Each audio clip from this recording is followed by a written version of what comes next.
And that's a good thing when you're running in times like this, to run against an opponent with a name like that. I think any of the political pundits will tell you my opponent will be Taxel Jackson. Our polling right now, there's been 3 or 4 independent polls, and we're up 7 to 8%. The real important thing about this race, and we'll just lay it on the line, this is a seat that's considered the firewall.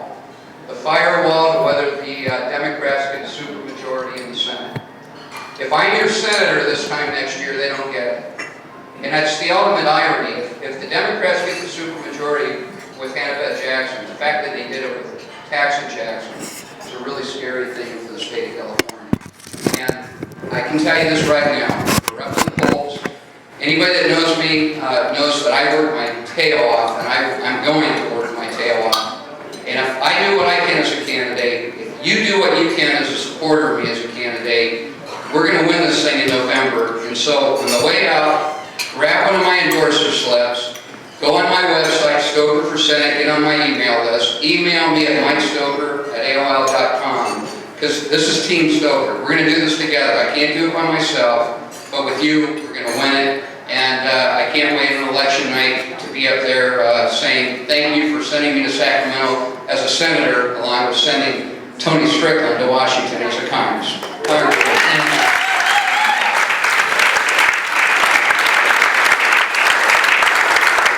you, Mike Stoker, for State Senate. I think we see a winner there. Okay. Okay, next, yes, a lot of things I wanted to say about our next speaker. Because redistricting, replacing a conservative icon of Elton Gallegly is going to be some big shoes to fill. But I think my next candidate can handle that. Tony Strickland, U.S. Congressman Elton Gallegly's retirement has cleared the way for him to come forth, which is, as we know, a very big job. He hardly needs an introduction, so if you please put your hand together for a warm applause.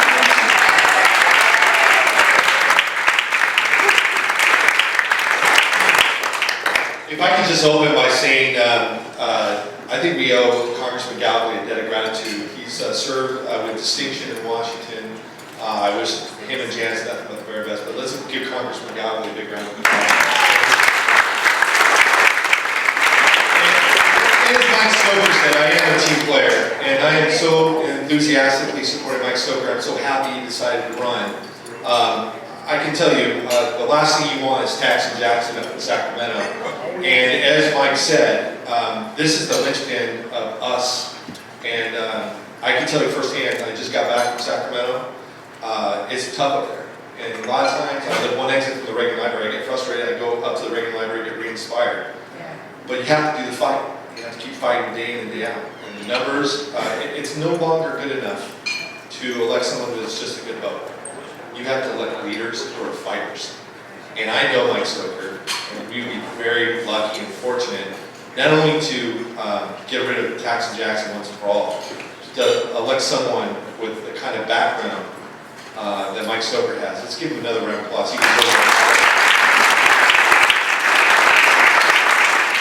I'm going to do everything I can in my power. We're working together, our organizations are working together to make sure we get out the vote. And then I also want to thank Meg for doing a great job with this organization. What a tremendous.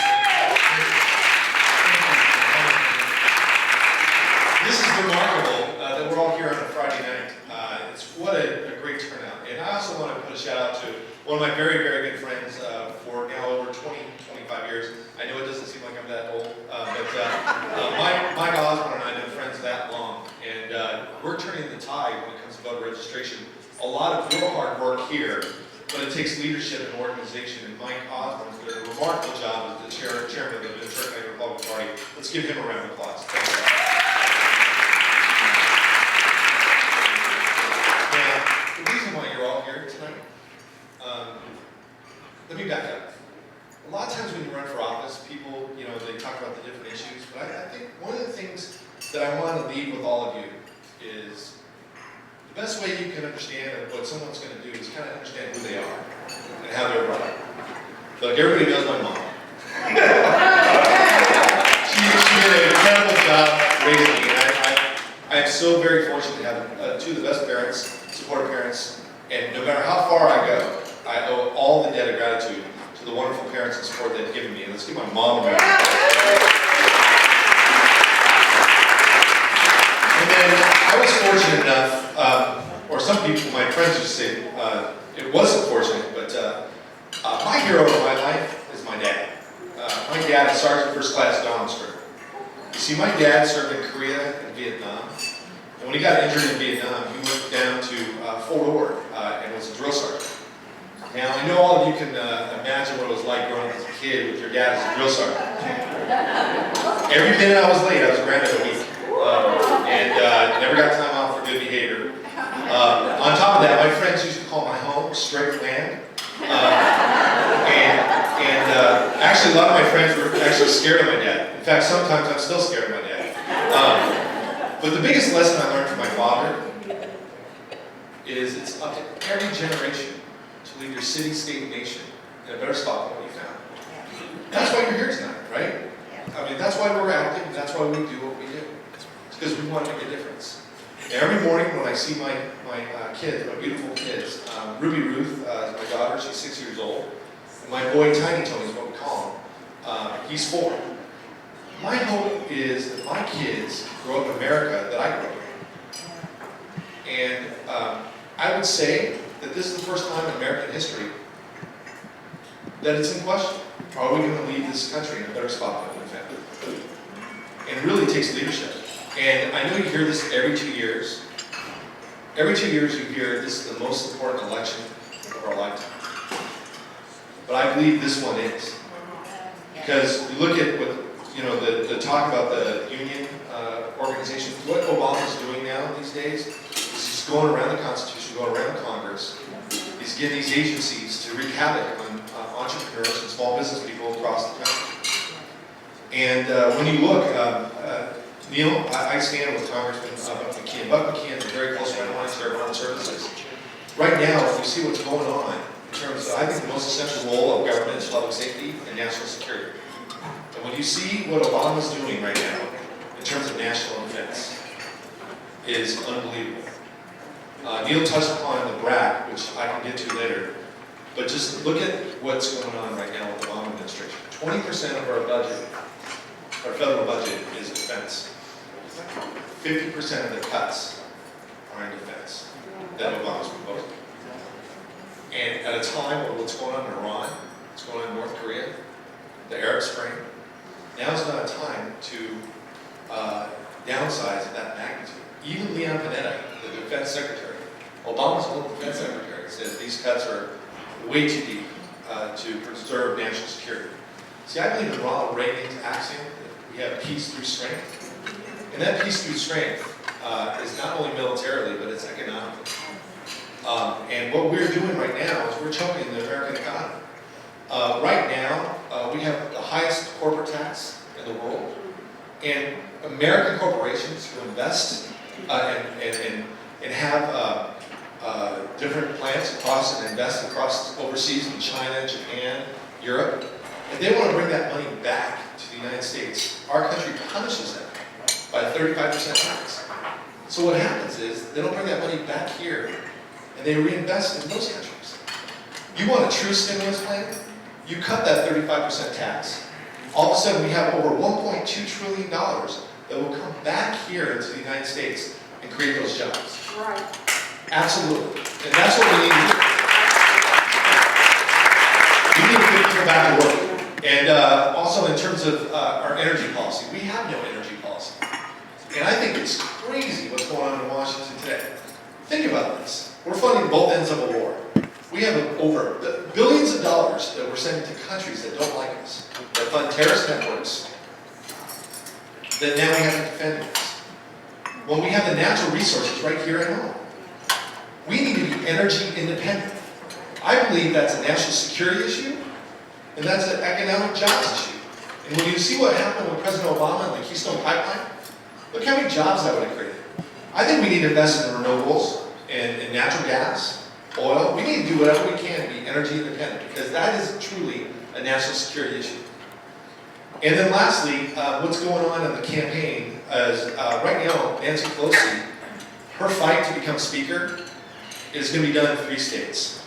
They're coming after California, Illinois, and New York. And so, with redistricting all around the country, those are the 3 states that they think Obama's going to do really well in. They can win enough seats in California, New York, and Illinois to give her the gap. And the Cook Report is a famous insider organization that rates all these districts across the country.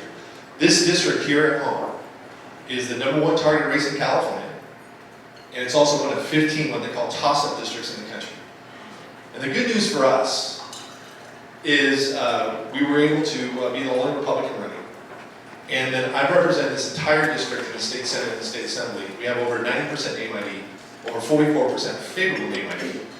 And we raised more money in the first quarter than any other candidate in the country other than Joe Kennedy III. And that's because of your help and your support. And I'll tell you from experience, and Mike Stoker will realize this, and I know he's working very hard. 4 years ago, it's hard to believe it was 4 years ago. 4 years ago, when I ran against Hannibal Jackson, it was the most expensive legislative race in California history.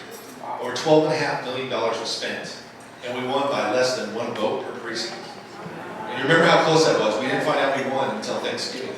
My hope is I don't get more gray hair and we win our election. On top of that, my point is, that money was spent. We absolutely have to raise enough resources to make sure we get across the finish line. But the reason why I won 4 years ago, yes, we needed that fundraising power behind us. The reason why we won is because of folks like you. The people who man the phone banks, the people who walk door to door, the people who put the signs up in their yard. It's door to door. I still believe in grassroots retail politics. And for those of you that know, I do something called rubber shaping where I wave at people when they go to work at 6 in the morning to about 8:30 because there's nothing else you can do at that time to get your name out there. But I still believe in walking door to door. I'm wearing up the shoe leather. Councilman Mike Morgan has been a longtime friend, supporter. We need to walk precincts together. Let's give him a round of applause. I'll tell you about Mike. When he did a phone call, he was excited. And I'm honored that people stand with me. So we will do this together. I grew up playing team sports. I played basketball and every sport that you can imagine. I believe in the team game. Mike Stoker is part of Team Strickland, I'm part of Team Stoker. But all of you are part of our team. We need your help. And I'll guarantee this, on election night, when we win, and then when we go up in January of next year and get sworn in, you're going to look at the state Senate floor and see great things coming out of Mike Stoker. And then when I get sworn in Washington as a brand new congressman, with the new president, Mitt Romney,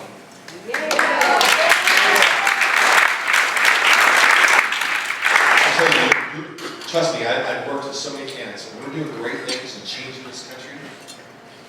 You're going to get goosebumps because you'll know that you had a little part to play in taking back this country and put it back on the right track where it belongs, and make sure we preserve for the future, for my kids, your kids, and your grandkids, a better tomorrow.